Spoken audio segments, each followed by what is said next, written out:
Hi friends, দেখো আজকে তোমাদের দাদা বাজার থেকে কাতল মাছ এনেছে। তো আজকে আমি কাতল মাছটা রান্না করছি। কিভাবে রান্না করবো চলো তোমাদেরকে দেখাচ্ছি, আমার সাথে চলো।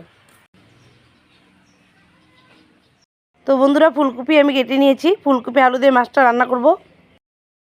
তো বন্ধুরা, মাছগুলো আমি আগে ভেজে নিচ্ছি। কড়াই তেল গরম হয়ে গেছে।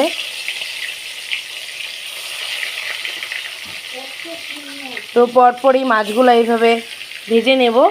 তারপরে এদিকে দেখো ফুলকপি সেদ্ধ বসিয়েছি, ফুলকপি দিয়ে মাছ দিয়ে ঝোল রান্না করব। মাছগুলো উল্টে দিই বন্ধুরা। এই যে এটা হয়ে গেছে, এই পিসটা, এটা মানে যেগুলো সাইডগুলো অল্প হয়ে গেছে ওগুলো উল্টে দিচ্ছি। দেখো বন্ধুরা, এদিকে আমি মাছ দিয়ে বেগুন দিয়ে একটা করেছি ভাজা ভাজা। এটা ডাল দিয়ে খেতে দারুণ লাগে। এরকম মাছের পিসগুলো, কাতল মাছের পিস দিয়ে বেগুন আলু দিয়ে এটা করেছি। এটা ডাল দিয়ে খেতে দারুণ লাগে। তো বন্ধুরা, রান্নাটা আমি পুরোটা দেখাতে পারিনি, তো এখন দেখাচ্ছি। দেখো মাছের পিসগুলো দেখছো কতটা সুন্দর লাগছে, একদম লাল লাল করে ভেজে তরকারিটা করেছিলাম। এখন বাবাকে খেতে দেবো, সেটা দেখো।